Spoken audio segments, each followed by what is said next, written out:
සංසාර සාරෝග විනීතනේ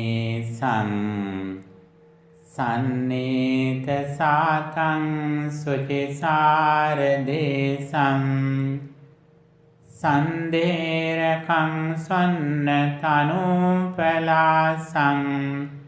සංලාපදේසින් පනමේ විසාසං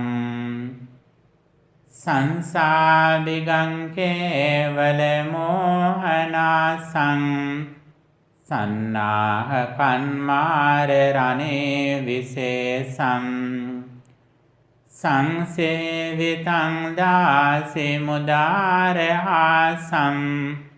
සංහාර ධම්මං පනමේ සදාසං සන්දාස ගන්නා සිත පාපනාසං සන්නාපදන්සිං හතගෝර පාසං සම්පාරගාමින් සුචිසාරවාසං සංවාර සංගම් පනමේ රසාසං නමෝ තස්ස භගවතෝ අරහතෝ සම්මා සම්බුද්දස්ස නමෝ තස්ස භගවතෝ අරහතෝ සම්මා සම්බුද්දස්ස නමෝ තස්ස භගවතෝ අරහතෝ සම්මා සම්බුද්දස්ස. Homage to the Exalted One, the Worthy One, the Supremely Enlightened One. Sadhu, sadhu, sadhu.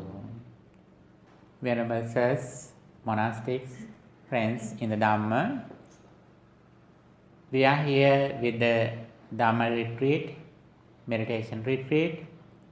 In this program, we listening to Dhamma message and also we practice it.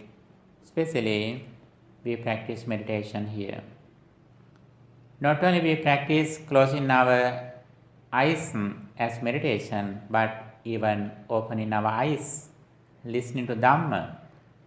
We are practicing Dhamma here.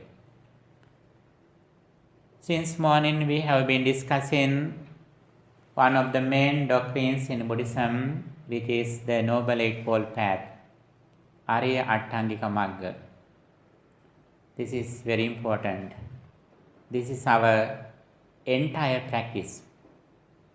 We should know the path and also we should know the benefits of practicing this path and also we should know the results of this path. Then we can cleanse our path. The more we clear our path, the more we go forward with confidence. That confidence is very important. Saddha. Saddha Molika Sabbe Kusala Dhamma. Confidence is the foundation of all spiritual faculties, all enlightenment factors. Therefore, understanding the Dhamma and also confident in the Dhamma is very important.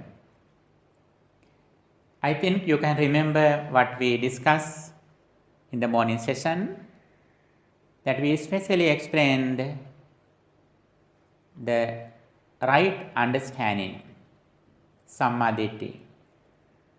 Right understanding can be divided into mundane level and supramundane level. In the mundane level, by listening Dhamma and by wise consideration, we receive the understanding of the karmic law. According to our mental situation, we will receive good and bad results.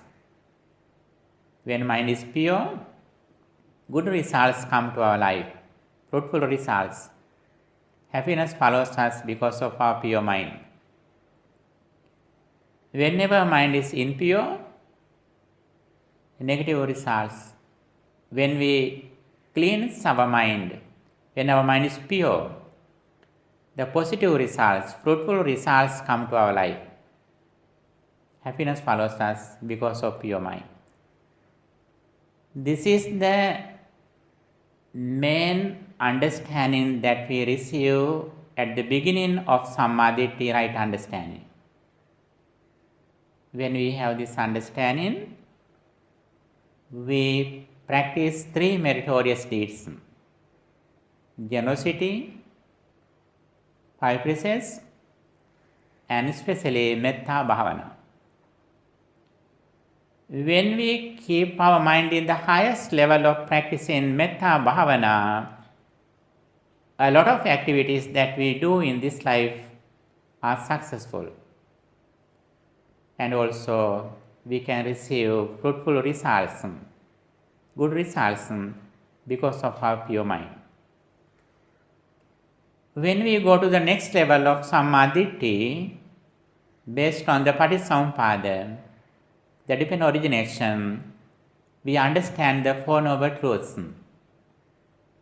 dukkha jnanam, samudaya jnanam, nirodha jnanam, magga jnanam.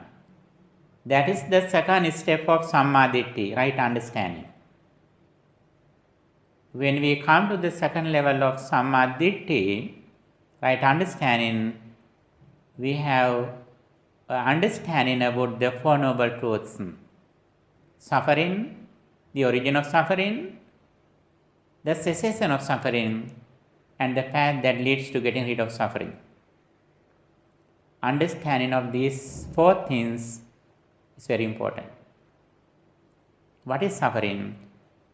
Suffering is explained in various stages in the Dhamma, but in short, birth, aging, sickness, death, sorrow, lamentation, these belong to suffering. That is the common meaning. When we go forward, we can understand suffering is explained as the 5 aggregates, the clinging to 5 aggregates. If you have attachment to the 5 aggregates, that is the nature of the suffering. 5 aggregates actually in our life, it cannot be divided. It is invisible. But we see something as forms, sounds, smells, so on. That is the visible thing that we experience in this world, but the bottom level of this experience is that arising of 5 aggregates. It is like, the iceberg. When we see iceberg in the ocean, in the sea, in the iceberg we can see a few things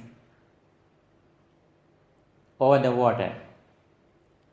But when we search it, we can see many things of the iceberg under the water. Our life experience also like that.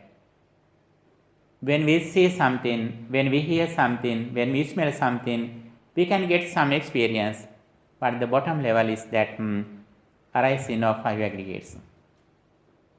The Dhamma explains that if something arises in this world, in our life,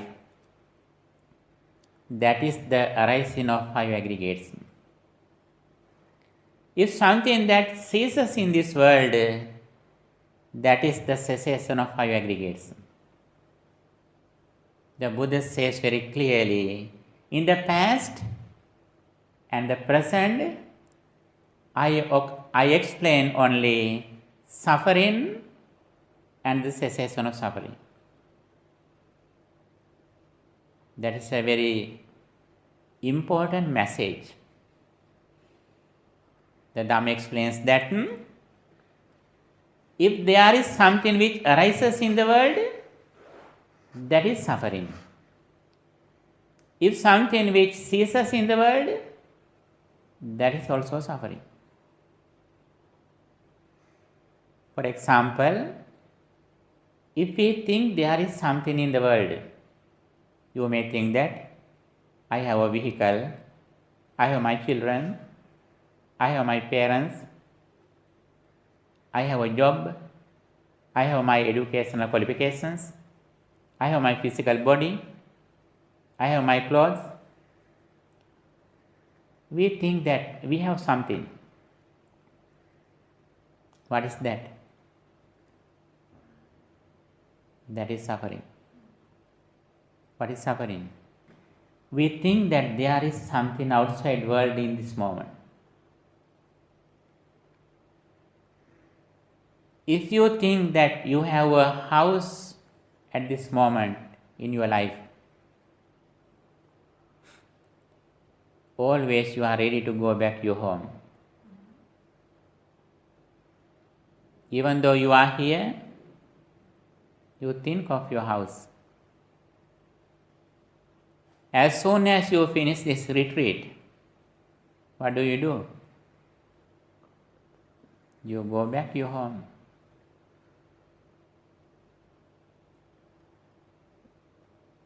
Sometimes if you die here, what happens to you?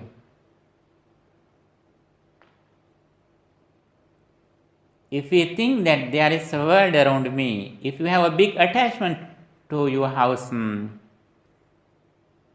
you are ready to come back to your home even though you pass away here, even though you die here. That is the nature of our life. That is the nature of arising of our world. That means the suffering arises in our life. It doesn't mean that we have a painful experience. Actually, sometimes they are not painful things in our life. We are happy with them. However, one day we have to leave everything behind us. If you have children, if you have relatives, friends, properties, lands, money, physical body, if we think we have something, one day when we leave them, we will be suffering. That is the nature of our life. But if we have very clear understanding about the things that we associate with, we understand everything I associate at this moment. When I contact something at this moment, I have experienced something. When you think your parents, at this moment, your entire life is your parents. At that moment, you haven't anything. When you think your physical body, at this moment, your entire life is your physical body. When you think your vehicle, your entire life is your vehicle. This is the reality. That world is arised at the moment. We create the world at the moment. When we look at somewhere, our entire direction is in this line. When we look at here, my all experience is in this direction. At that moment, I have no any other directions. At once, I have only one experience. But the important thing is, even though this is the reality, we think that even though I don't experience, I don't contact other directions, all directions are everywhere when I am here. But the reality is that whatever we think at this moment, that is our entire world. We create the world at this moment. If something arises, that means the arising of five aggregates. If we think that there is no something at this moment, with the understanding of the divine origination, then we don't go to extremes as eternalism or nihilism, and also we understand the world arises and ceases at the moment. As soon as we experience something through our senses, we immediately understand, now I create the world at this moment, it arises and ceases at the moment. That is the cessation of suffering. That is the second thing what the Buddha explained. Buddha says, in one side I explain the arising of world or the arising of suffering. On the other side I explained the cessation of world or the cessation of suffering. In short, according to the Four Noble Truths, the Buddha explains the origin of suffering and the cessation of suffering. For the ascending order of the Paටිසමුප්පාද and the descending order of the Paටිසමුප්පාද. Avidya paccaya sankhara, sankhara paccaya vijnana, so on. With the arising of ignorance, mental formations arise. As a result of the arising of mental formations, consciousness arises. This is the way how suffering, how the sansaric circle arises. This is the samudaya satya, or this is the origin of suffering, the noble truth of the origin of suffering. What is the second thing that the Buddha explained? The cessation of suffering.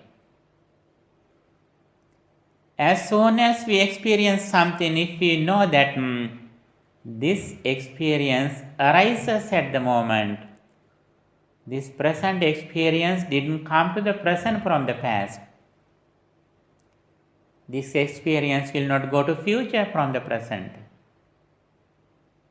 With the conditions, with some causes, this experience arises at the moment.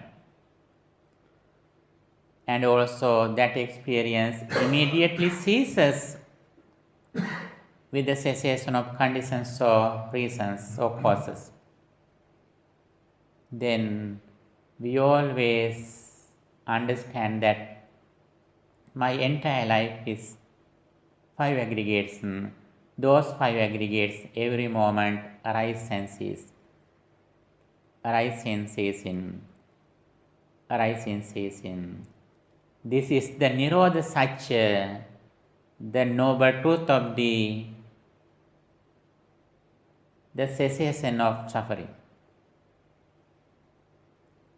The noble truth of the cessation of suffering. This is the way how we overcome the sansaric circle. Avidyahayatve vasiyasa viraga nirodha sankhara nirodho sankhara nirodha vijnana nirodho. With the complete cessation of ignorance or delusion, mental formations based on ignorance gradually cease. With the cessation of mental formations, consciousness ceases. As a result of this practice, we are able to overcome decay, sickness, death, separation. We can overcome all the sufferings as a result of this practice. This is the descending order of the Paටිසමුප්පාද or the dependent origination. This is the cessation of suffering. We receive the Samma Ditti in the second level with this understanding. Firstly, we listening to it. Next, we are confident in this message, and also Saddha or confidence arises in our life. As much as confidence arises, our energy increases. Our energy arises. What is the energy? I should practice this path in order to overcome suffering. Whenever I am ignorant, my mind depends on the material world If my mind depends on the material world, then when those things go into old age, decay, sickness, death, I will be suffering. If I can understand, I make the world at this moment with the arising of my senses and immediately ceases at the moment. With this understanding, my mind doesn't depend on anything in the external world. As soon as I experience something through my senses, immediately I look at inside. For example, when you go to a mirror in a washroom or restroom, in a bathroom, when you go to a mirror, what do you see? Do you see your reflection? The most beautiful person in this world you see in the mirror. When you see your physical body, if you want to clean your body, we never keep our hand into the mirror. If you want to comb your hair, you never keep your hand near the mirror. What do? Looking at the mirror, always you keep your hand here. Similarly, as soon as you see something, this is like the mirror. As soon as we see this thing in the mirror, we look at inside. What happens to my mind at this moment? My mind is now the physical world, the material world completely has ceased at the moment. Now I am dealing with my mind objects, and mind consciousness.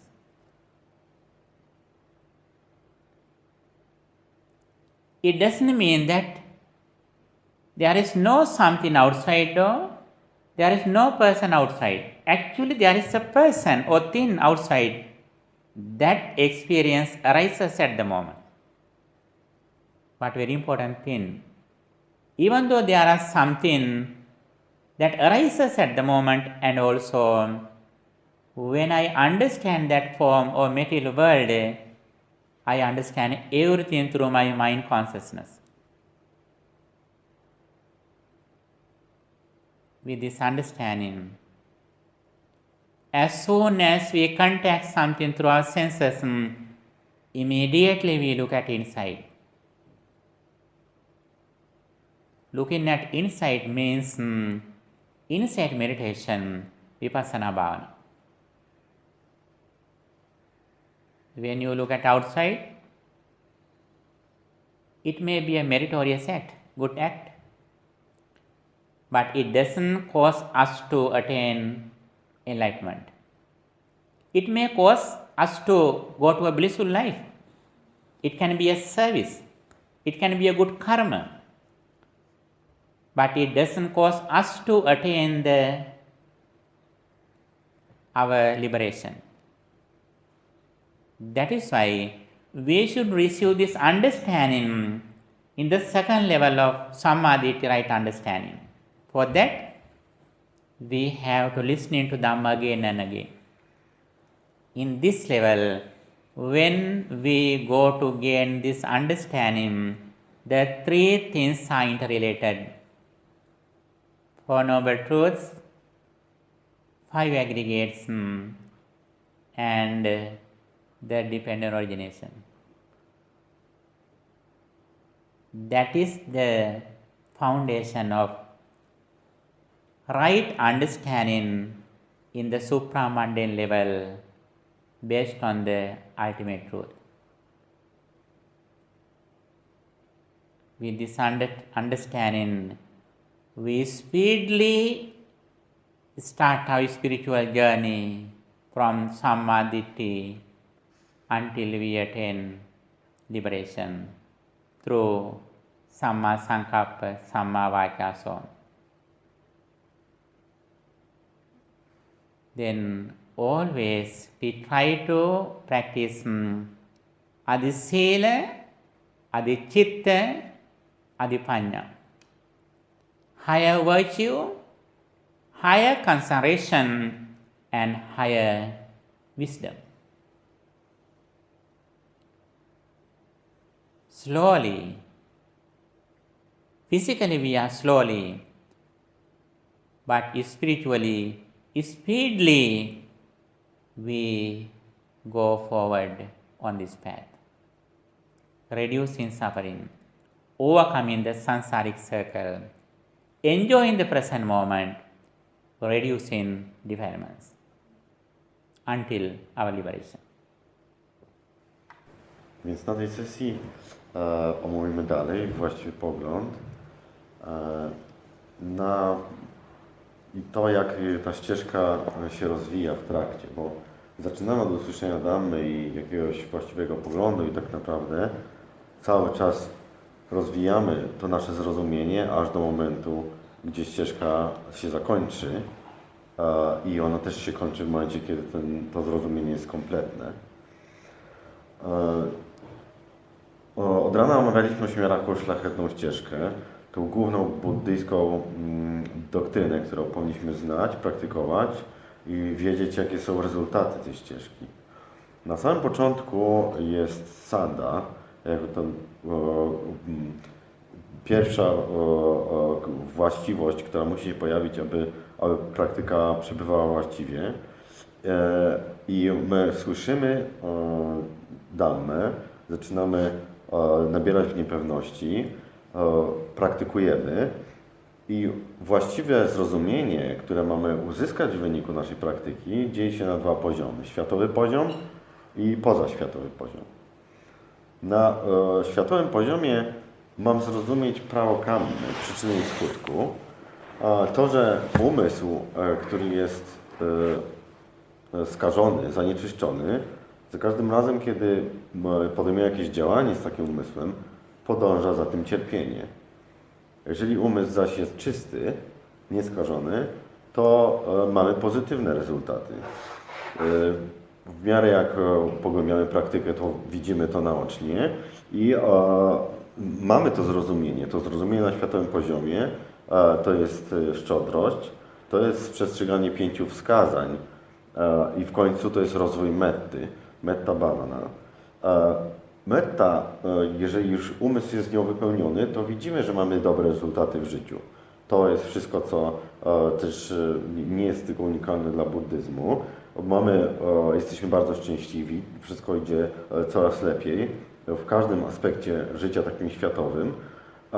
No i dalej przychodzi czas na zrozumienie w wyniku praktyki wglądu na ten poziom pozaświatowy. I bazując na ciągu współzależnego powstawania zaczynam rozumieć 4 szlachetne prawdy. Prawdę o cierpieniu, dukkha, prawdę o przyczynach cierpienia, prawdę o końcu cierpienia i prawdę o ścieżce, która prowadzi do końca cierpienia. Pierwsza szlachetna prawda w skrócie to jest narodziny, starość, choroby, śmierć, smutek, rozpacz, lamentacje. To jest cierpieniem. Wszystkie rozpad z 5 agregatów, czyli 5 składowych rzeczywistości powoduje, że nieuchronnie mierzymy się z cierpieniem. A wszystko, co jest dla nas przyjemne, w końcu się rozpada, to jest cierpienie. Wszystko, co jest dla nas nieprzyjemne, jest cierpieniem. I my widzimy te 5 agregatów, czy 5 składowych rzeczywistości, które nie mogą być podzielone, ale my z nich konstruujemy, widzimy formy, konstruujemy z nich koncepty. Na przykład widzę kogoś z rodziny, widzę swój samochód, widzę jakiekolwiek rzeczy, które przynoszą nam radość, bo one w takim fizycznym, światowym sensie mogą być przyjemne. No i jeżeli cokolwiek się pojawia, to zaczynam rozumieć, że to jest po prostu pojawianie się 5 składowych rzeczywistości. Jeżeli cokolwiek się kończy, to jest po prostu ustawanie tych 5 składowych rzeczywistości.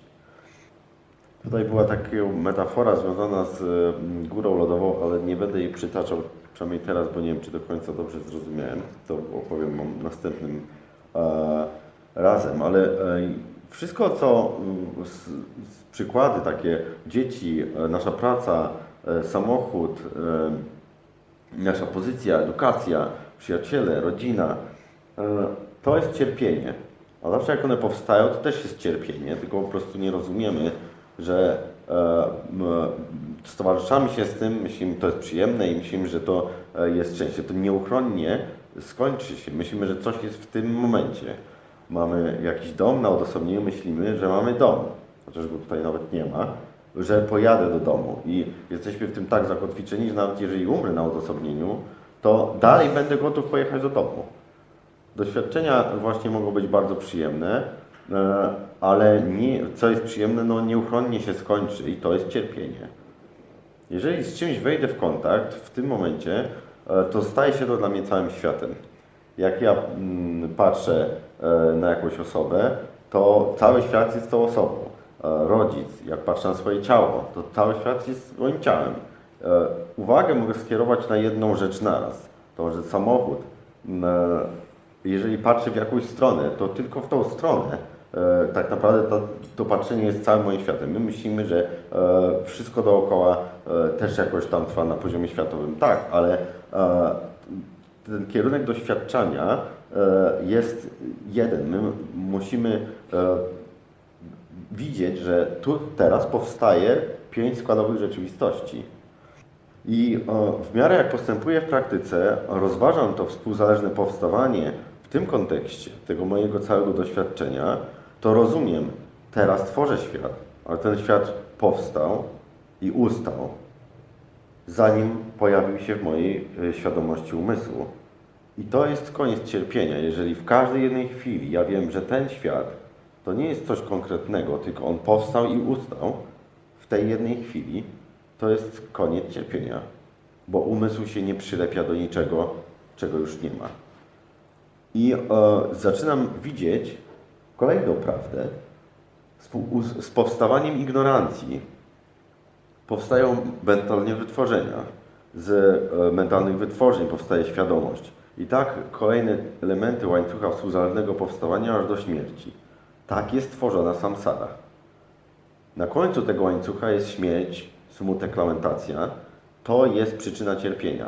Zaczynam widzieć, że moja ignorancja, doszukiwanie się czegoś, czego nie ma w tym świecie, to jest tworzenie samsary, tworzenie cierpienia.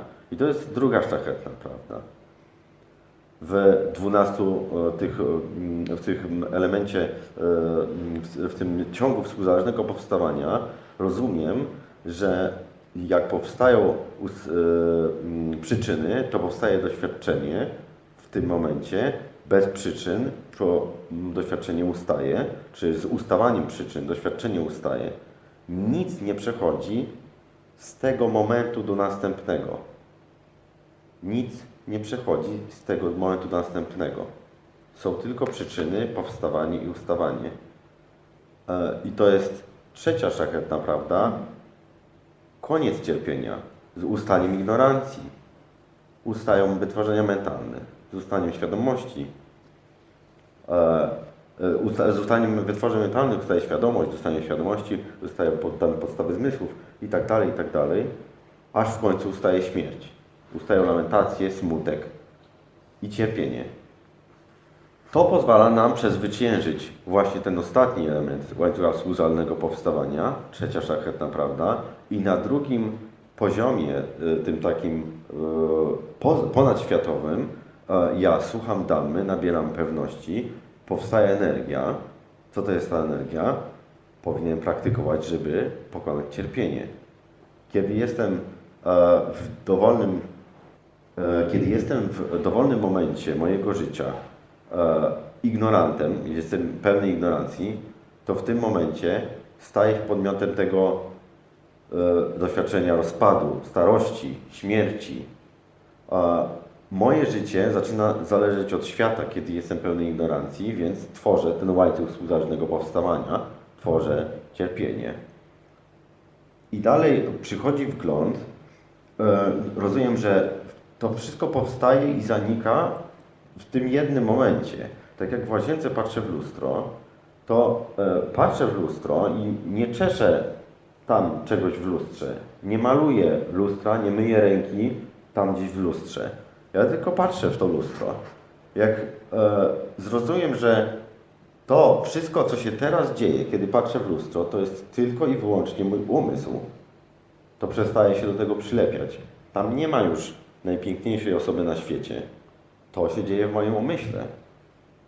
I tak pouczony człowiek zaczyna ze swoim umysłem pracować w ten sposób, że w każdym momencie, kiedy wchodzi w kontakt z czymś ze zmysłami, zadaje pytanie, co robi mój umysł.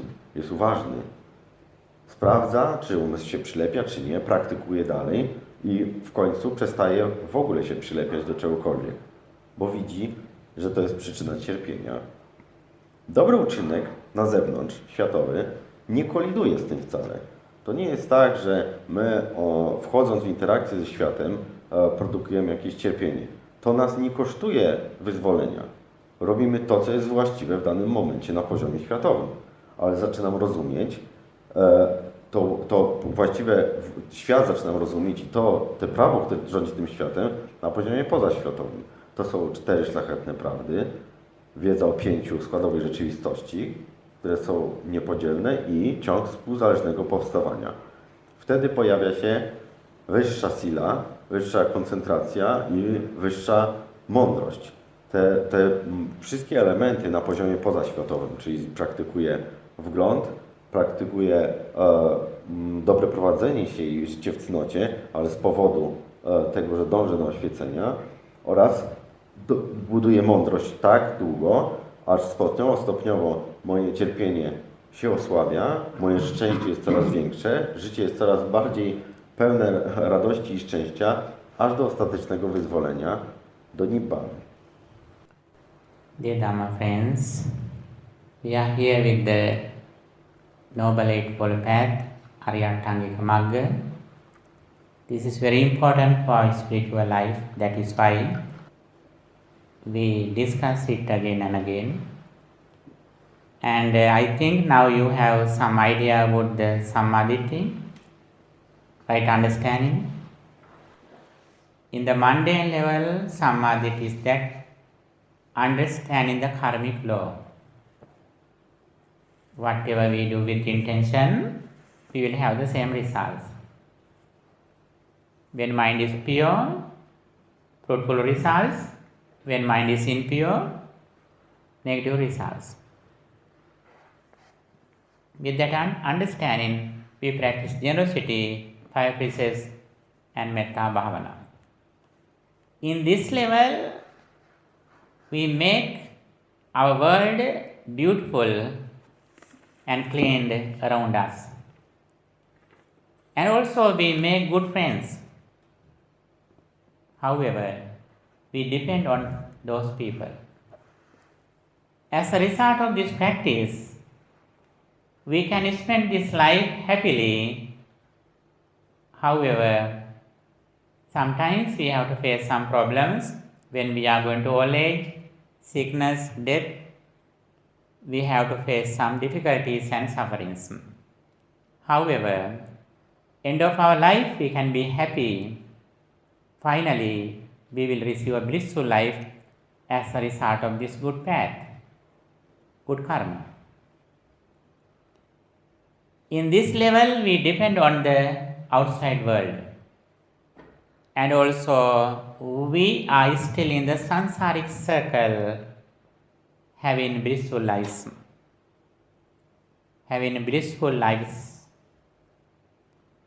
And also, when we go to the second level of Sammaditthi, based on the Patisampada, still we know the fundamental things in our life, but we have a deep understanding. We know the arising and ceasing of suffering. We know the descending order of the Patisampada. We know how to end the suffering.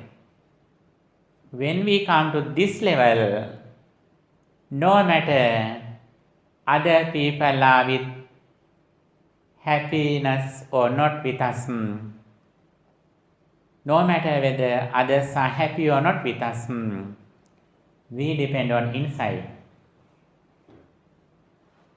Now we directly focus on our mind in order to overcome ignorance.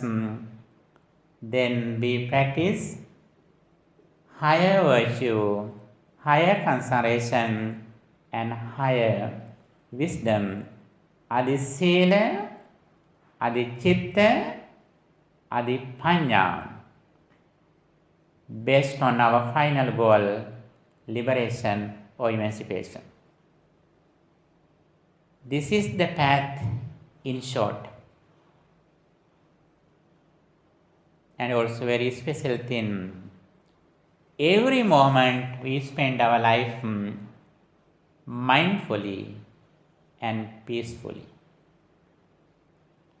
Even though we have a spiritual goal, end of our practice, but at this moment we are satisfied.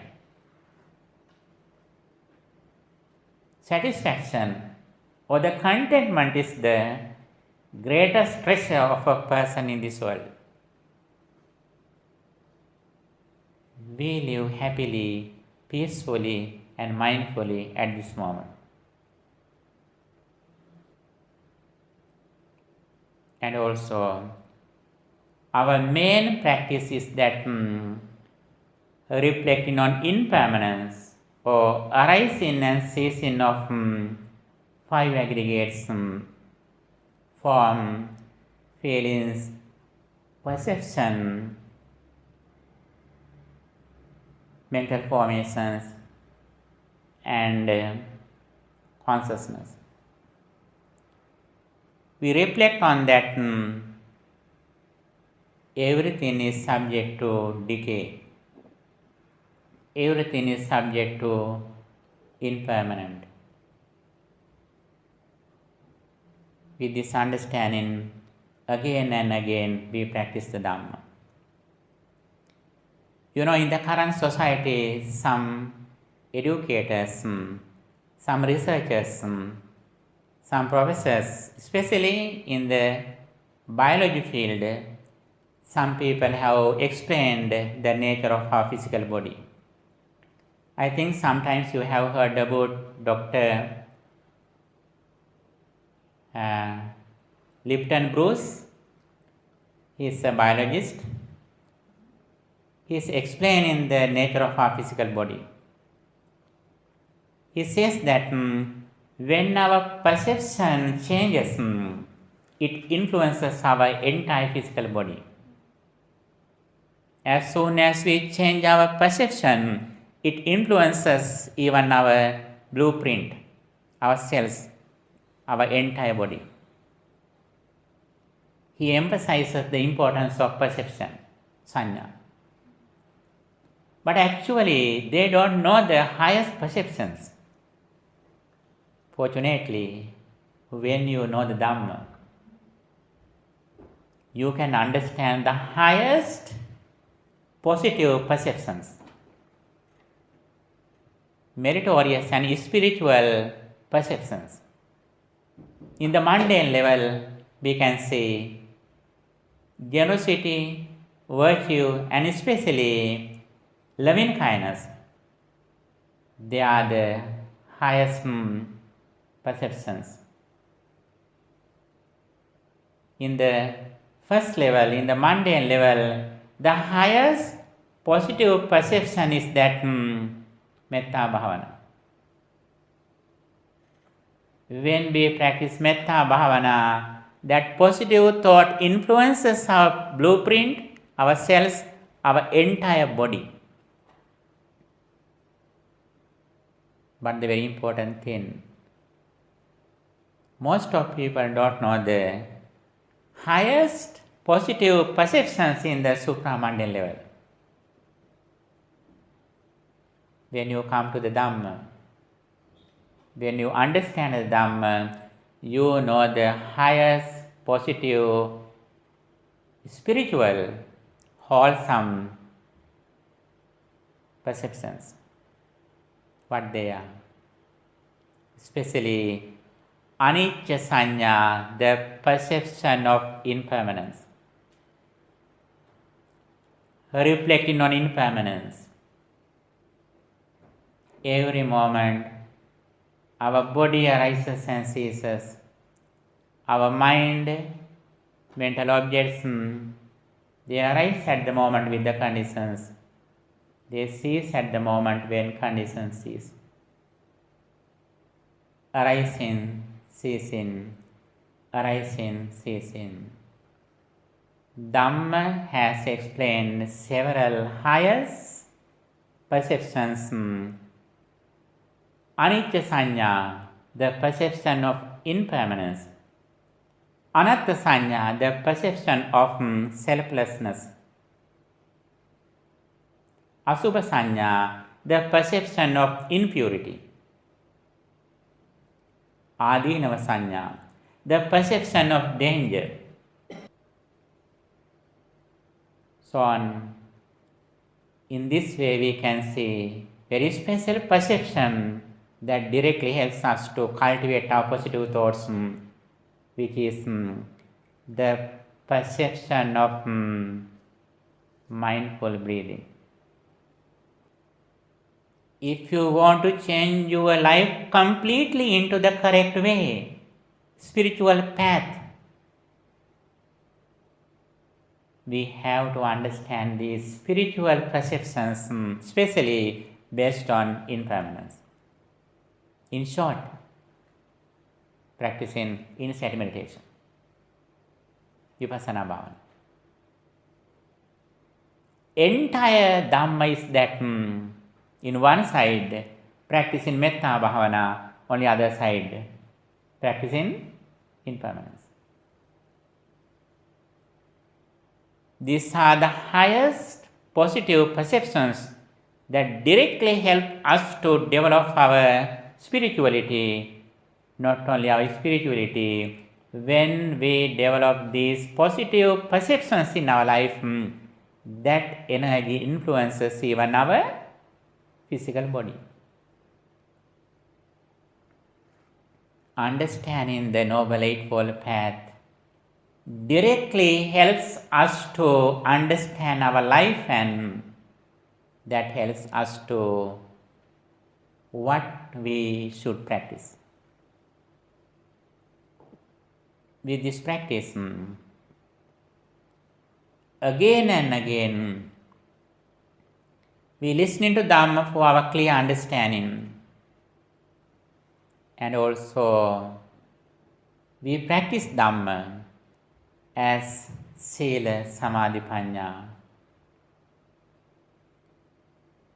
While we are going to old age, sicknesses and death, speedily we are reaching our final destination, our liberation, emancipation.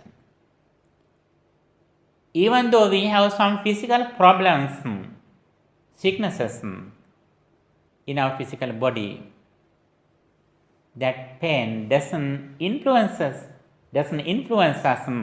because of our spiritual development is very high. We may get sick. We are going to old age. Sometimes we have to be on the bed for years. It doesn't matter. Physically, we may be unhealthy, but mentally, we are healthy. We are practicing Dhamma. The Buddha explains, we should practice Dhamma, and also we should find a spiritual teacher because of three reasons in this world. What they are? Aging or decay, going to old age. Second thing is death, The third one is rebirth. Even though we can see the rebirth, everyone can see the aging and death. Even though we haven't become that situation yet, looking at our parents, our grandparents, we can see this reality. Even though we don't get sick, definitely we go to old age and death. Because of these challenges, we should find a spiritual teacher and his sublime message. If we don't have these challenges, we don't need to find a Dhamma or a spiritual teacher. We can live as we like. We should find a spiritual teacher and his sublime message because of these three reasons: aging or decay, death, and rebirth. When we practice this path, while we are going to old age, gradually we overcome suffering. If we can't attain the final destination of our spirituality in this life itself, we will receive a blissful life where we can continue this path. That's very important thing. According to our wish, according to our good karma, as soon as we die here, we will receive a blissful life in the human realm, in the divine realm, or Brahma realm. Sometimes you may think that human world is not good, but you are so fortunate. You have a lot of facilities here. Sometimes some other poor country people may come here. When someone comes here, they may think that, wow, this is like a heaven. I can't believe. Is this human world? No, this is a heaven. But you don't feel it because you are born here, you are living here. But if a very poor person in a poor country, in Africa or Asia, if someone comes here, they couldn't believe you. They couldn't believe this situation. They can't believe their eyes. Actually, you are so fortunate. You haven't received not only the physical facilities, material facilities, but even you are receiving the highest message in this world, the sublime message. While receiving, while using these facilities, if you can understand this message and practice it, having these facilities physically, mentally, you can make heaven, you can make a Brahma world, you can make enlightenment mentally. You are so fortunate. However, when we practice this path, we can cultivate positive perceptions in our minds, and also we can get the results in this life itself. In one side, practicing metta bhavana in the mundane level, contemplating on thus, may all beings be well, happy and peaceful. May all beings be well, happy and peaceful. You know, at this moment, a lot of people in this world are working for you. Some people are cultivating plants and food for you. Some people are preparing food for you. Some are delivering some goods that you need. Truck drivers, they are going here and there with what you need.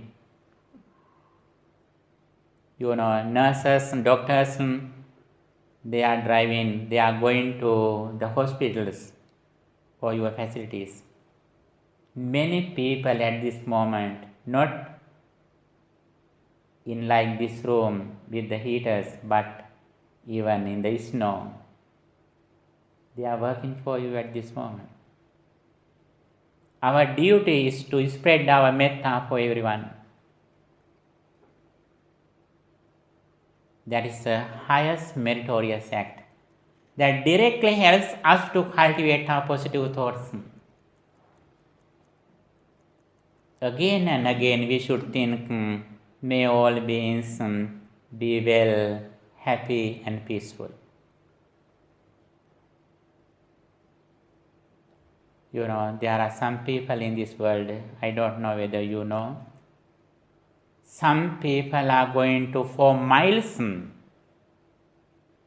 for their water, having some foods, sometimes keeping some gallons or something in their cycles, food cycle. They are riding far away, finding water. Not for their, washing their body, but for drinking water. But how about your life? When you go to the tap, if you need hot water, in this side hot water, other side cold water. They have only one water. They don't know whether that is cold or hot.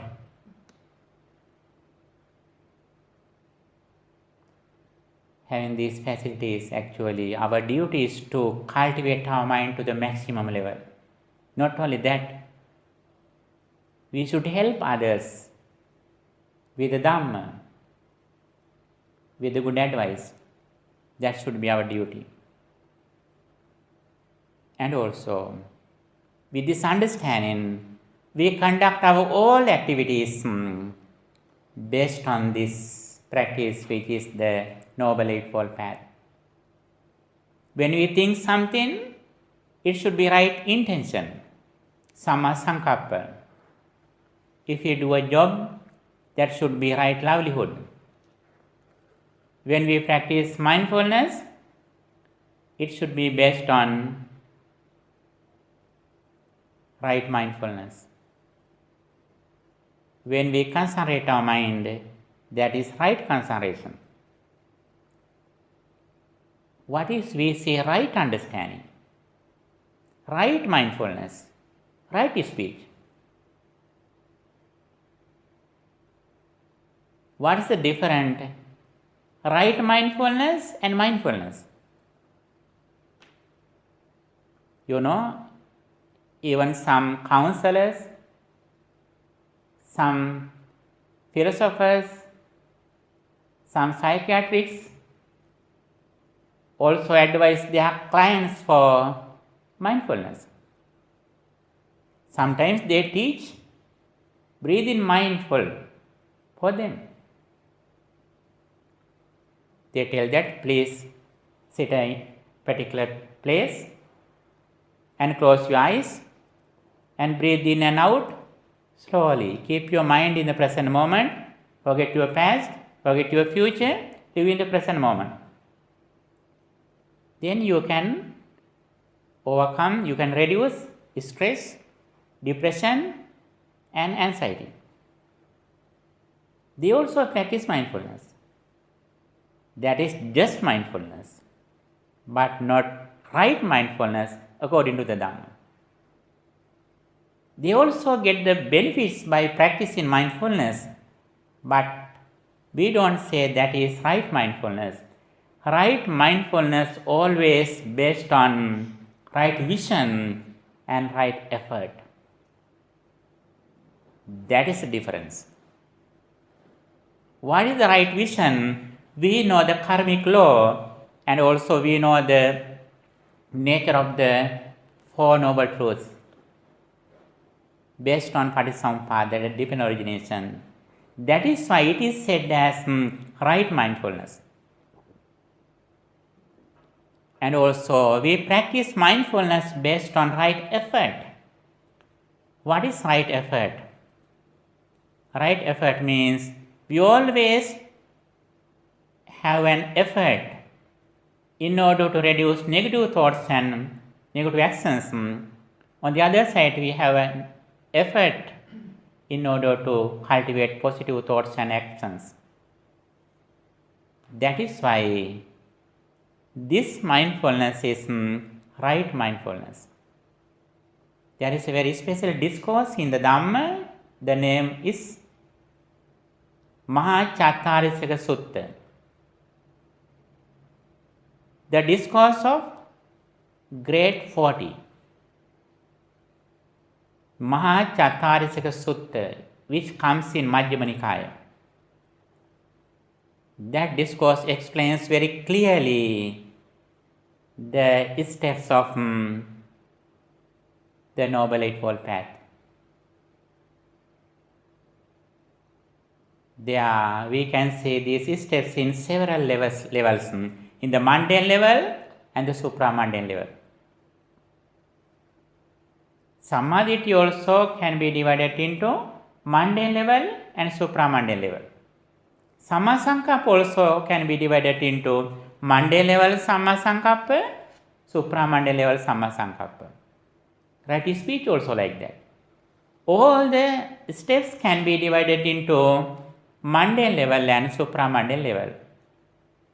The 𝒮𝓃 ℒ𝒶𝓃 explains very clearly the nature of these steps, how we practice gradually and deeply.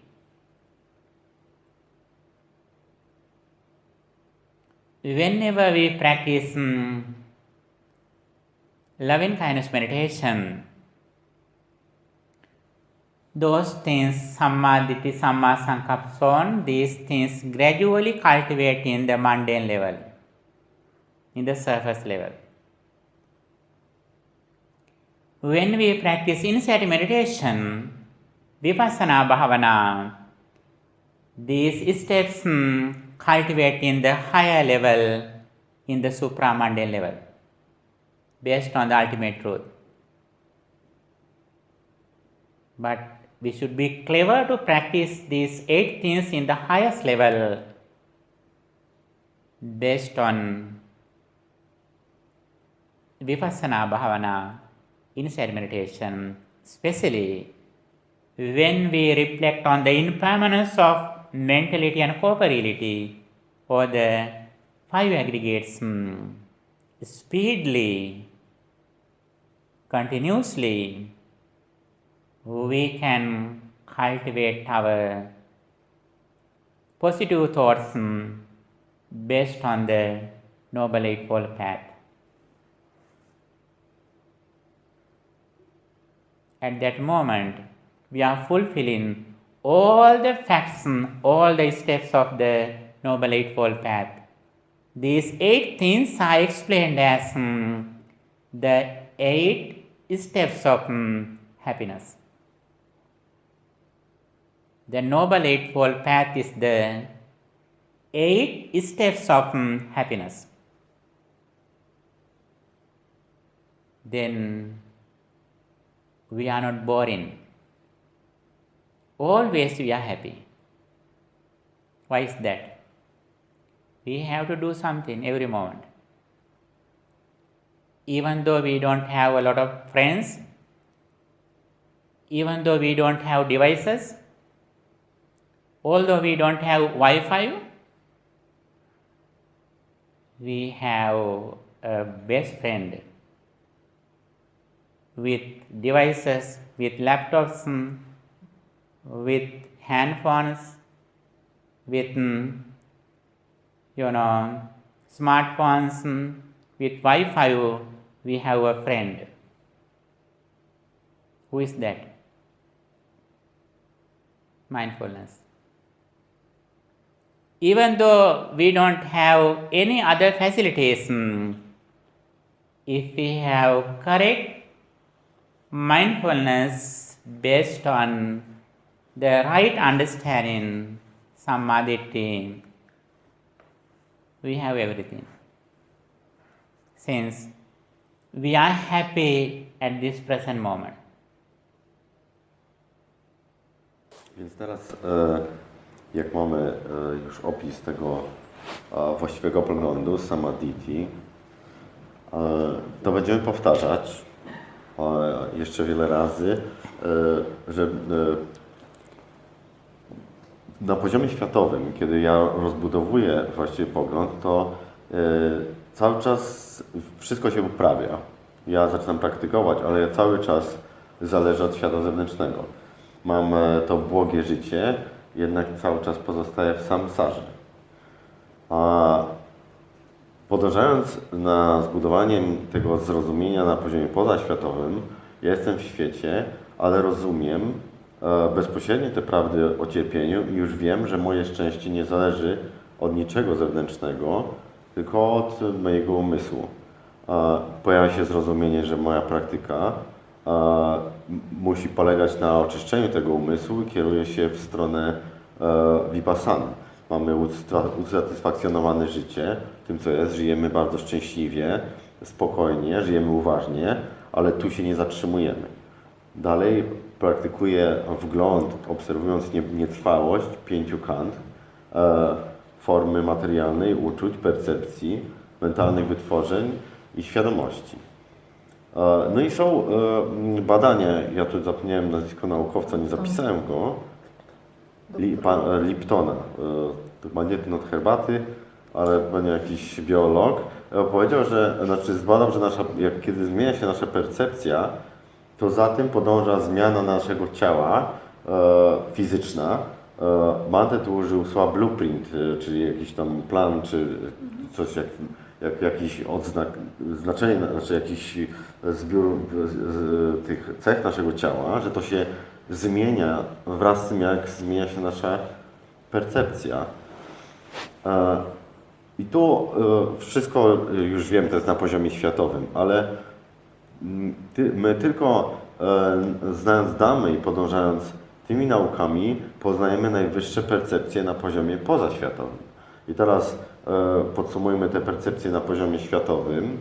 To jest szczodrość, przestrzeganie 5 wskazań, a najwyższa to jest metta.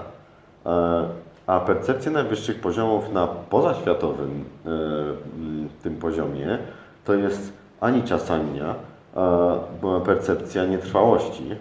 W każdym momencie te 5 kant powstaje i ustaje. Anatta-sanya to jest selflessness, brak jakiegoś trwałego ja w jakimkolwiek z tych agregatów albo jakiejś ich kompozycji. Tutaj nie znam słów palijskich do tego, ale jest percepcja nieczystości, percepcja zagrożenia i jest percepcja uważnego oddechu. Bhante powiedział, że jest po prostu kilka tych najwyższych percepcji na poziomie pozaświatowym. Może później dopowie jeszcze więcej na ten temat. To chyba część z Visuddhimaggi jest, nie wiem. Jeżeli nie jestem aż tak obyty z tymi, żeby fachowo to powiedzieć. Jeżeli chcemy zmienić nasz umysł kompletnie, musimy praktykować wgląd, praktykując uważność. Praktykując kontemplację nietrwałości, uważne oddychanie. Musimy wiedzieć, co i kiedy praktykować. I nawet jak jesteśmy chorzy i się starzejemy, nawet jeżeli doświadczamy bólu, to na tym duchowym poziomie już pozostajemy uspokojeni. Jest tak, że może być fizyczne cierpienie, może być nam źle, świat nam nie daje tego, co byśmy chcieli, ale umysłowo jestem zdrowy, spokojny. Jestem na drodze do celu. Nawet jeżeli teraz cierpię fizycznie, to wiem, że to już jest ta właściwa droga. Mam to uspokojenie, wiedząc, że to nigdzie nie jest coś takiego, że z powrotem spadnę w cierpienie. Są 3 powody, dla których szukamy nauczyciela w życiu.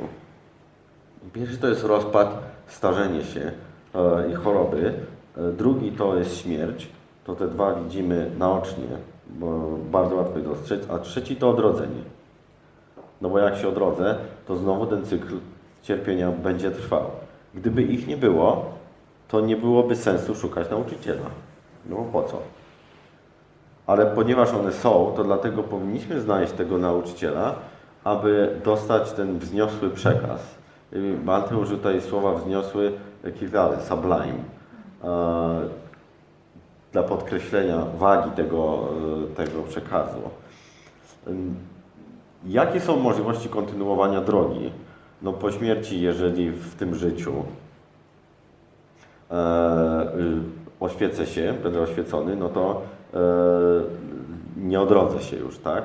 Albo odrodzę się jako człowiek, deva albo brahma, z włączeniem tych światów z czystych krain dla niepowracających. Chyba to może też później dookreślimy. Nawet odrodzenie jako człowiek wcale nie jest złe. To jest chyba jedno nawet z lepszych, bo mamy cały czas obecne nauki Dhammy i życie w tym świecie jest naprawdę wygodne. Tylko my jesteśmy do tego tak przyzwyczajeni, to jest nasza percepcja, że nam się wydaje normalne, ale jak wziąć kogoś, kto jest z bardzo biednego kraju i by tu przyjechał, to pomyślał, że my żyjemy w niebie. No bo tutaj mamy wszystko, co potrzebujemy, bardzo dużo czasu wolnego. Zmiana postrzegania tego, to tak naprawdę ktoś mógłby powiedzieć, że my tutaj jesteśmy w niebie. To jest naprawdę wystarczająco dobrze i wszystko, czego potrzebujemy do praktyki, aby stać się szczęśliwymi niezależnie od tego, jaki ten świat jest. Dlatego właśnie powinniśmy praktykować mettę. Oby wszystkie istoty miały się dobrze, były szczęśliwe, były spokojne. W tym momencie rzesza ludzi pracuje dla nas. Ktoś pracuje w zimnie, przy drogach, przy jakiejś budowie, ktoś pracuje przy jedzeniu, które będziemy jedli, ktoś nawet ciężko się szkoli, żeby być lekarzem, albo jakiekolwiek inne zajęcia. Powinniśmy mieć ich w umyśle, bo naszym obowiązkiem jest praktyka metty właśnie też dla nich. Chcemy kultywować te myśli, aby zmieniać ten świat, żeby oni też byli na drodze do szczęścia. I to jest najwyższa zasługa, ten akt rozwijania kochającej życzliwości. W Afryce są takie miejsca, gdzie faktycznie dzieci nawet chodzą po kilka godzin dziennie, żeby dostać wodę, zwykłą wodę do picia, albo żeby coś zjeść, że całe życie kręci się wokół takiego wysiłku, który jest związany z zapewnieniem zupełnie podstawowych potrzeb, które dla nas to nawet się w ciągu dnia ani razu nie zastanowimy. Ciepła woda, zimna woda w kranie, jak chcemy. Tam jest tylko jedna woda. Jest woda do picia i do mycia. Nie ma ta brudniejsza. No więc także to wszystko zmienia naszą percepcję i widzimy, że są powody dla kultywowania umysłu pełnego metty, dobrych myśli, z których wynikają dobre działania dla innych. I teraz Bhante powiedział, że co to jest to right mindfulness, to jest właściwa uważność, że my z uważnością właściwą pilnujemy umysłu, żeby mieć właściwe i zdrowe myśli w każdym momencie. I różnica między zwykłą uważnością, czy uważnością w sensie potocznym, a right mindfulness, właściwą uważnością, jest taka, że ta pierwsza to nawet jacyś biznesmeni, jacyś pracownicy, prawnicy, ktokolwiek, kto chce, idzie na jakieś zajęcia i praktykuje na przykład oddech, oddychaj i bądź z oddechem. I sobie siedzą i praktykują ten oddech. No to przyczynia się do zmniejszenia cierpienia chwilowego, bo ta osoba przekierowuje umysł, uspokaja skażenia i to osiąga jakieś tam efekty. Ale prawdziwa uważność, ta właściwa uważność jest zbudowana na właściwym poglądzie, czy właściwej wizji, czy właściwym rozumieniu, które już omawialiśmy wcześniej tutaj, na poziomie światowym i pozaświatowym i na właściwym wysiłku. wysiłku, aby kultywować i wzbudzać dobre i pozytywne myśli i właściwe rezultaty w naszym życiu oraz żeby zapobiec i wygasić te, które powodują negatywne i złe rezultaty w naszym życiu. Bhante wspomniał sutrę Wielka 40, czy Great 40 z Majjhima Nikaya. Ta mowa opisuje, jak części ośmiorakiej szlachetnej ścieżki są na światowym i pozaświatowym poziomie. I na światowym poziomie, tak jak jest na przykład metta bhavana, jako ta praktyka, prowadzi do kultywowania 8 elementów, 8 kroków szlachetnej ścieżki na tym światowym poziomie, tak na pozaświatowym poziomie medytacja wglądu vipassana powoduje kultywowanie i rozwijanie 8 elementów 8-rakiej szlachetnej ścieżki na pozaświatowym poziomie. Właściwa uważność to jest taki stan, w którym my pilnujemy, żeby mieć same dobre myśli. I tu 8-raka szlachetna ścieżka jest rozumiana jako takie 8 kroków do szczęścia bazujących na właściwym zrozumieniu, właściwym poglądzie. I w tym momencie praktyki nigdy nie jesteśmy znudzeni. Nigdy nie będziemy się nudzić, bo zawsze mamy coś do roboty. Zawsze mamy coś do roboty, bo mamy z nami naszego najlepszego przyjaciela, uważny umysł. Right mindfulness. Best friend. If you have anything asked, that you can ask your questions. Teraz pytania. Jeżeli ktoś ma pytania odnośnie Dhammy. Any questions? Ideas? Suggestions? Thoughts? Trochę odnośnie zrozumienia woda, czy Pan to użył, że wody nie da się rozpoznać przez 5 skupisk. I właśnie nie do końca to rozumiem. Czemu inne można, a czemu wody nie? The question is about yesterday's discourse. You've been speaking about fluidity, that it cannot be recognized Through our senses. by normal senses. Yes. How do we recognize this fluidity? What's the difference between fluidity and the other 3 parts of the material world? Yes, actually that is a very good question. When we practice the contemplation of 4 fundamental elements, we usually practice that meditation closing our eyes. We are contemplating on their nature. There are 4 things here: earth element, water element, fire element, and air element. Water element, earth element means solidity. Water element, fluidity. And fire element, heat. And air element means motion. Earth element means the rough thing. If something is very rough, that nature is the earth element.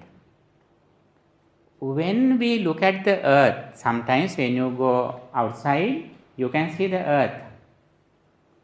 That is not the earth element. That is earth. We look at earth through our eyes. Then we see not the earth actually, but we see the color of the earth. Since it comes to our eyes, we can't experience the very rough thing through our eye. If we want to thing which is very rough through our physical body, what we experience through physical body cannot be seen. When we see something, that is just color. we can catch something which is color through our eye. If we want to experience something which is very rough, we have to use our physical body.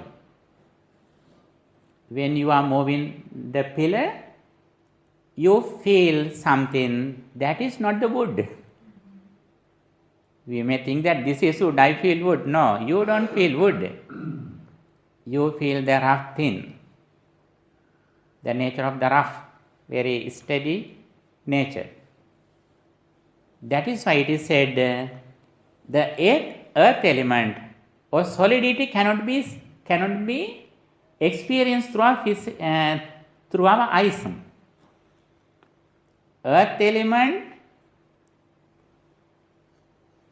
element should be experienced through our physical body, not through our eyes.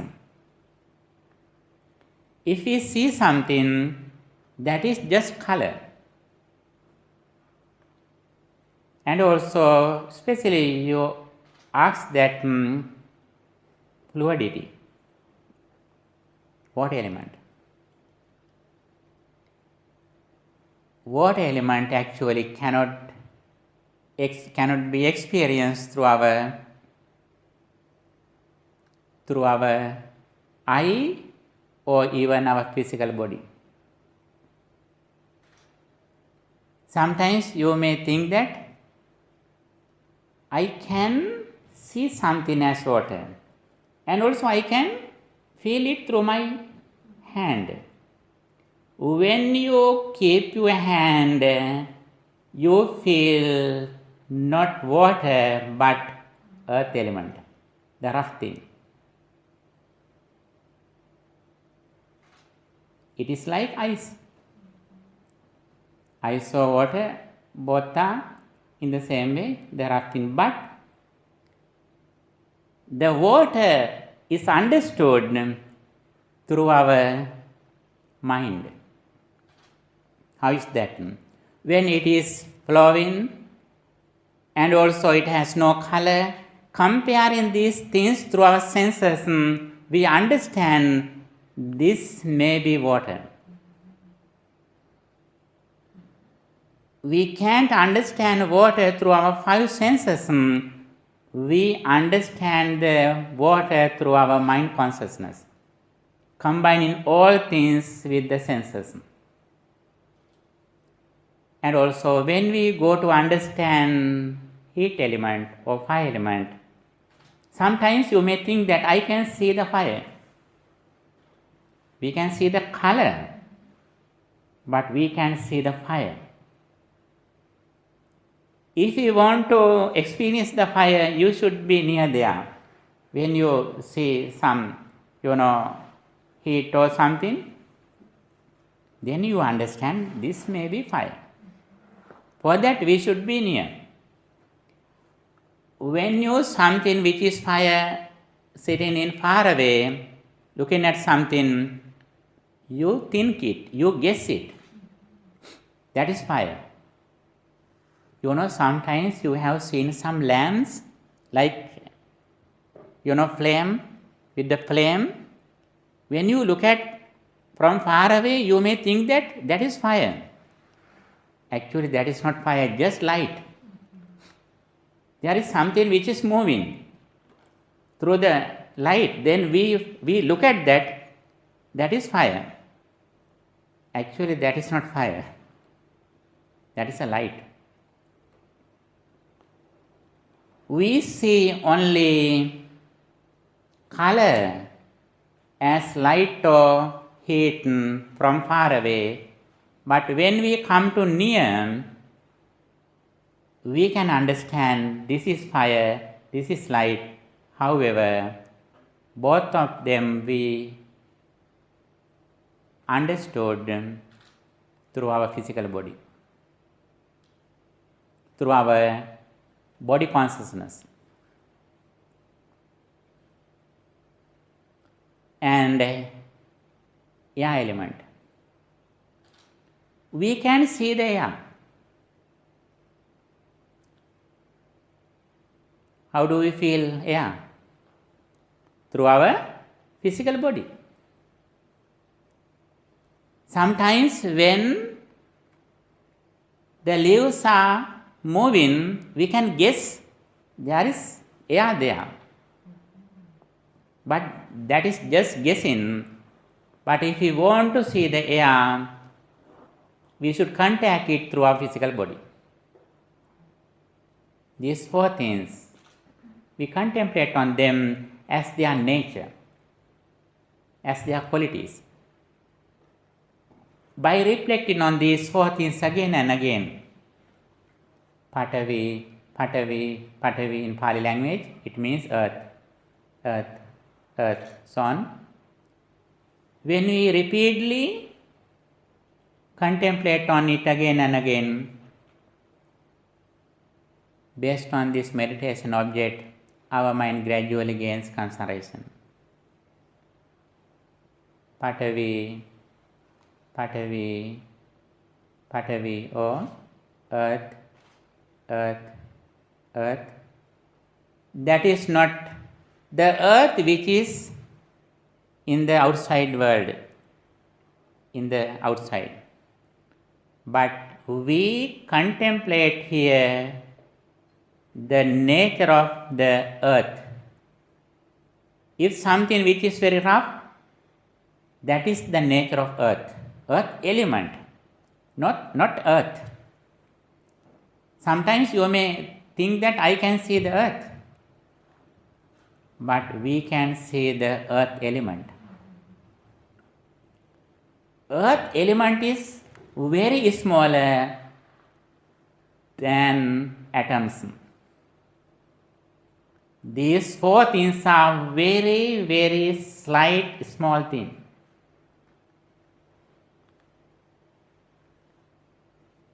They cannot be seen.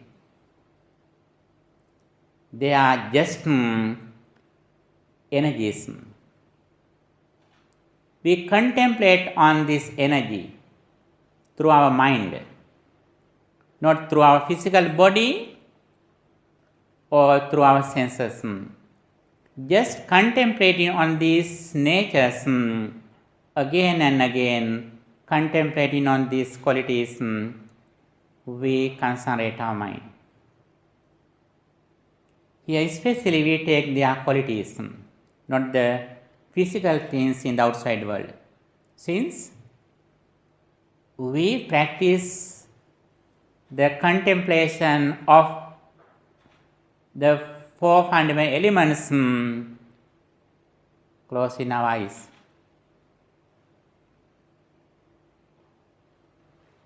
This is the way how we practice the contemplation of four fundamental elements. These four things, another way we can see in the Kasina Bhavana. Patavi Kasina, Apo Kasina, Tejo Kasina, Vayo Kasina. There are special meditation techniques that we can see in the Dhamma. The Kasina of earth, water, fire, air. When we practice Kasina Bhavana, there firstly we take something in front of us. We take some soil in a tray or something, round tray. We put some soil and firstly we look at it again and again as Kasina, Patavi, Patavi, Patavi, Patavi. We see their color through our eyes. Then mind gradually comes to the experience, then we gently close our eyes. Then again we think it through our mind, Patavi, Patavi, Patavi, Patavi. Then gradually our concentration goes to the deeper level until the jhana levels. That is another meditation technique. There we open our eyes. There also we can see fire kasina. We take some fire physically. There we look at it. We contemplate on it again and again. Fire, fire, fire, fire. Then again and again we contemplate on the fire through our eye consciousness. Mind gradually gains concentration, and also even though we close our eyes, still we can see it like we see through our eyes. We can see it through our mind. Then again we contemplate on it in the same way, closing our eyes. Fire, fire, fire, fire. There we use the same objects in another way. Firstly, opening our eyes, next closing our eyes, again we go to the deeper level with concentration. Yeah, also like that. When we move something, when we feel something through our body, we think, yeah, so on. Next, we think it closing our eyes. That is the way how we practice kasina bhavana. That is another meditation. But here we are talking about the fundamental elements. Patavi, Tejo, Apo, Vayo. Patavi, Apo, Tejo, Vayo. Earth element, water element, fire element, and air element. Earth element cannot be seen, just feeling through our body consciousness. Water element, even we can contact through our physical body, we should understand it through our mind consciousness. Since when we feel something as water, we feel not just water, but the earth element.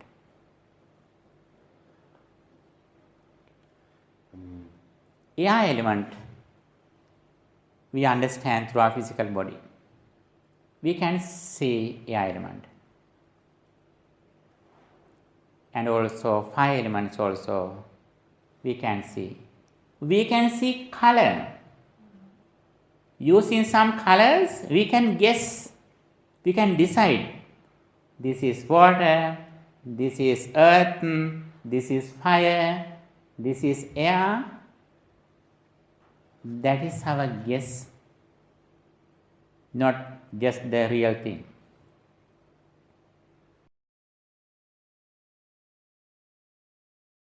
Just to clarify, this kasina bhavana is work also on perception, on changing the perception. These images, when I close the eyes, are born of perception. Yes, as perception, then we think it again and again. That is a kasina level. Firstly, we look at it through our eyes. When it comes to our mind, then we contemplate on the actual perception, not only perception. And that time, we have contact, feeling, consciousness. There are several mental formations together. Perception is one of them. Okay. Więc tutaj pytanie było o tą fluidity, czy element wody w tych wszystkich 4 elementach, bo koleżanka zastanawia się, jak to się dzieje, że my go wiemy, że on jest, jak my go poznajemy, rozpoznajemy go w tym umyśle. I tutaj Bhante mówi, że my traktujemy jako własności jakieś takie qualities, czy to, co odczuwamy, własność tego, co odczuwamy. I te 3, ziemia, ogień i powietrze, mogą być odczuwane fizycznym ciałem, ale fluidity, czy ta woda, ta własność, tak jakby opisujemy ją jako element wody, ale to chodzi o pewien rodzaj wrażeń, czy tego, co umysł wyprodukuje, to jest tylko, może być odczuta przez świadomość umysłu. I teraz jak rozpatrzymy earth element, jak element ziemi, to jest to jakaś twardość. Jeżeli ja czegoś dotykam, czuję nacisk, to jest właśnie element ziemi. Jak zamknę oczy, dotykam stołu czy szklanki, to jest element ziemi. Coś takiego twardego, jakieś ciało stałe, tylko mogę to poczuć jedynie moim ciałem fizycznym. Jeżeli patrzę na ziemię, to tak naprawdę to nie jest element ziemi. To nie jest element ziemi, to jest po prostu kolor. Ja umysłem interpretuję, to jest ziemia, ale to nie jest to, co rozumiemy jako element ziemi w tym rozumieniu. I po prostu to jest doświadczenie czegoś twardego, takiego jakiegoś materialnego. Jeżeli patrzę na przykład na drzewo, to jeżeli dotykam drewna, to ja nie czuję drewna, tylko czuję ciało stałe. O to chodzi, że tworzę koncepcję na temat tego, co odczuwam, ale jest tylko jeden z 3 elementów odczuwam ciałem. Ono może być zimne lub ciepłe, właśnie mogę czuć ten nacisk i jakiś ruch. I to chodzi o to, że to są takie wrażenia związane z odczuciami, kiedy fizyczne ciało wchodzi w kontakt. I jedną z nich jest właśnie element ziemi. Jak spojrzymy teraz na element wody, to on nie może zostać doświadczony przez oko, albo ucho, albo fizyczne ciało, bo to jest taka własność, która rodzi się w umyśle jako jakaś taka kombinacja tego ciała stałego, temperatury i ruchu. I ja mogę dopiero kombinując ze sobą w świadomości umysłu te doświadczenia stwierdzić, to jest woda. Jak mam obraz czy kolor, to też umysł widząc, to ja dotykam wody ręką, dalej czuję ciało stałe, ale mam po prostu ten proces zmysłowy, który stwierdza, tak, to jest woda. I w tym sensie wody nie mogę odczuć ciałem fizycznym. Mogę odczuć jakiś nacisk, jakąś twardość, jakiś ruch, jakąś temperaturę, zobaczyć jakiś obraz, że to jest przezroczysty, stwierdzam, to jest element wody, ale element wody też jest taką własnością, tylko on jest bardziej w naszym umyśle, jako taka, czy lepkość, czy przepływanie jakieś takie, że te elementy są ze sobą w jakiejś relacji, dlatego to jest inne. Element ognia, też okiem widzę tylko barwę, jakieś światło. Ja dopiero jak się zbliżę ciałem fizycznym, to rozumiem poprzez odczuwam moją świadomością ciała i później rozumiem umysłem, że to jest ogień, ale to ciepło jest na tym etapie kontaktu z ogniem się pojawia w świadomości ciała. I tak samo ruch jako element powietrza, no to my albo właśnie dedykujemy z obrazu, ale ja po prostu czuję ciałem fizycznym jakiś ruch. I my kiedy praktykujemy, to praktykujemy tę kontemplację tych elementów z zamkniętymi oczami i w miarę jak powtarzam sobie albo w pali ziemia, patavi, woda, apo, ogień, tejo, ruch, vajo, albo po prostu ziemia, ogień, woda, ogień, powietrze, albo no tak jak sobie dobiorę jakieś słowo, ale jest tak, że kontempluję tą własność. Przywołuję umysł, kieruję umysł na tą konkretną własność rzeczywistości, ja jakość taką, to wtedy moja koncentracja wzrasta i przechodzę w stan głębokiego uspokojenia, bo umysł się coraz bardziej koncentruje. I jest też praktyka z elementami związana z takimi dyskami kasiny, to się nazywa, to jest po prostu stworzony taki dysk, który zawiera na przykład ziemię. Ja tu w tej praktyce praktykuję z otwartymi oczami, koncentruję umysł na tym i powtarzam sobie, że to jest ziemia, ale ja widzę tylko tą barwę i w miarę jak koncentruję umysł i na tej własności jeszcze dodatkowo, to z zamkniętymi oczami później ja dostrzegam tą ziemię i nie wiem, bo nie praktykowałem nigdy, czy to jest tak, że się odczuwa też ten element, czy nie, ale te praktyki kasin związane są z takim ukierunkowaniem umysłu. Bhante mówi, że ta koncentracja wzrasta aż do poziomu 𝐁𝐿, kiedy ja najpierw widzę ten obraz i jakoś mam percepcję tego, a potem jest już tak, że bez obrazu, czyli bez kontaktu ze świadomością, bez kontaktu z jakimś ze strony oka, mimo to nas zachodzi kombinacja tych jakichś tych takich elementów składowych rzeczywistości, one wchodzą w jakiś kontakt i z tego powodu ja zamykając oczy widzę dalej taki dysk ognia, czy tam element, czy tam ogień, widzę ziemię i te pozostałe elementy, więc to są takie różne praktyki. My tu praktykowaliśmy ten związany z kontemplacją tych elementów.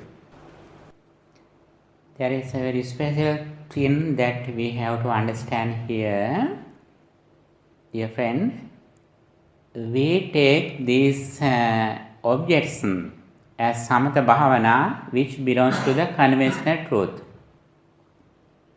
When we discuss the Dhamma, we should understand the conventional truth and the ultimate truth, Sammuti Satya and Paramatma Satya. In the samatha level, in the concentration level, we take these objects that belongs to the conventional truth. For example, when we think, may you be well, happy and peaceful, again and again we think that focus in a person, may you be well, happy and peaceful. May you be well, happy and peaceful. Actually, this perception belongs to the conventional truth. We use this technique as a samatha bhavana for our concentration. When we go to the upper level, in the ultimate truth, in the Paramatma Satya, actually when I contact this person, when I understand this person, my I form, I consciousness, all the material world has ceased. That is the ultimate truth. That is Vipassana Bhavana. We practice that nature, that characteristic in the supramundane level. But we talk in here about the fundamental elements as the conventional truth, in the Sammuti Satya, in ordinary truth. But we take it as a technique for meditation, for our concentration.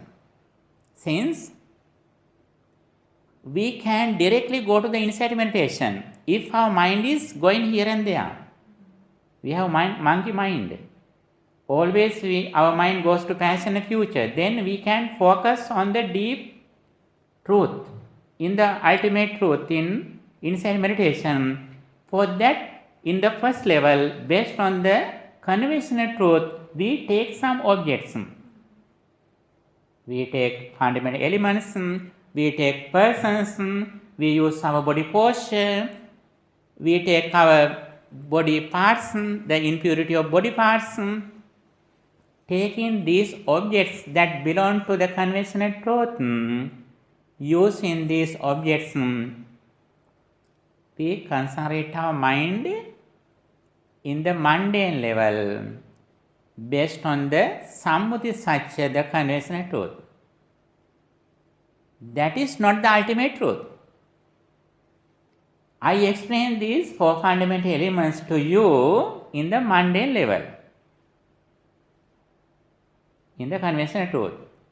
When we go to the deeper level, actually we understand all the elements through our mind consciousness. That is the ultimate truth. That is the way how we practice insight meditation. Here we are discussing just Sammuti Satya, the conventional truth, mindful or meditation objects. Okay, we should understand the difference between Sammuti Satya and Paramatma Satya, conventional truth and ultimate truth as well. That is a very special skill. You know, when we listening to Dhamma, we should understand whether now I am listening to conventional truth or ultimate truth. If not, it may be confused. Especially as the audience, when you listening to Dhamma, you should be clever to understand at this moment, is this speaker speaking, explaining about the Sammuti Satya or the conventional truth, or the ultimate truth, Paramahansa Satya. Sometimes some speakers explain you the benefit of generosity, benefits of 5 precepts, benefits of practicing metta bhavana. They explain those things based on the conventional truth. That is very important. When we live in the world, when we have communication with others, this truth is very important. Buddhism doesn't reject it. At the beginning, we should live in this world. Even though we practice inside meditation, we have to come back to the world. We live with the ordinary people. Then we have to respond to the people. In that situation, we should have some good qualities, ethics. There we should know the conventional truth. But having these qualities in the conventional truth, we gradually go to the deeper level in the ultimate truth for our final liberation, emancipation, enlightenment. Here especially, when we practice samatha bhavana, don't be hurried to reflect on impermanence. When you practice samatha bhavana, you should stay in samatha. Okay? There you should understand, now I am in the conventional truth, not the ultimate truth. When we practice metta bhavana, we have to take people in this world. Taking everything in the same place, may all beings be well, happy and peaceful. We spread metta feelings for others. May all beings be well, happy and peaceful.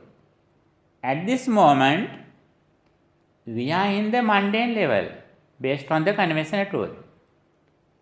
But we know very well, I am in the mundane level. I practice this quality as a technique for my final destination. You know, when you go to another country, the flight doesn't come to your home. Where you should go? Firstly, you should go to the airport. When you go to the airport, when you take the boarding pass, then you can find the flight. Until you go to the airport, you should have transportation here on the land. If you wait until the flight comes to your home, does it come? Even though you have air ticket with the business class, never it comes to your home. You have to go to the airport by your own vehicle or in public transportation. Then you can find the flight there. Similarly, directly we can practice insight meditation in the normal level as ordinary people. That is why, as a primary technique, getting some things in the conventional truth, we practice samatha bhavana as a primary technique in order to concentrate our mind in the present moment. When mind gradually gains concentration, we practice insight meditation, vipassana bhavana. Here we should understand the difference between the conventional truth, samatha bhavana, and ultimate truth, vipassana bhavana. Więc tutaj jest też taka bardzo ważna uwaga, że kiedy praktykujemy, my bierzemy elementy z tego poziomu światowego i tutaj też są z tej takiej prawdy relatywnej, potocznej, tej takiej, która jest właściwa dla naszego normalnego, codziennego życia. I tu były takie przykłady, że jak rozwijam mettę, to myślę o innych ludziach. Jak kontempluję te elementy, ziemia, mam elementy ciała, biorę to, co znam jako koncepcję czy postawy Wszystko to jest związane z jakimś takim rozumieniem w sensie potocznym, w sensie światowym. I my z tego budujemy naszą koncentrację i przechodzimy na ten poziom pozaświatowy. I tam 4 fundamentalne składowe rzeczywistości są rozumiane już tylko przez świadomość umysłu. Więc nie ma na przykład ludzi, są te 4 fundamentalne składowe tego świata materialnego. I to jest ta prawda ostateczna. I musimy pamiętać zawsze, czy my słuchamy, jak słuchamy jakichś nauk, czy my słuchamy nauk o tej prawdzie na poziomie światowym czy pozaświatowym, bo jeżeli będziemy je mieszać jedno z drugim, to się możemy bardzo pogubić. I tak jak na poziomie światowym ktoś może mówić o korzyściach ze szczodrości, o tym, że poprawiają się relacje z ludźmi, w jakichś sutrach dla świeckich też jest, wiemy o co chodzi. A jak przechodzę do tego poziomu światowego, pozaświatowego, to na tym poziomie ostatecznym, no to są takie na razie abstrakcyjne dość koncepcje. Jak rozwijam metę, to po prostu pamiętać, jestem na poziomie tej prawdy światowej, prawdy konwencjonalnej, potocznej i zbudujmy najpierw to głębokie uspokojenie umysłu, pamiętając o tym, że technika ta to jest jako droga do mojego ostatecznego celu, w sensie to jest część tej drogi. Ja to praktykuję nie jako samo zakończenie, tylko ja to praktykuję, żeby się dostać na ten dalszy poziom. I tu jest takie porównanie do lotniska.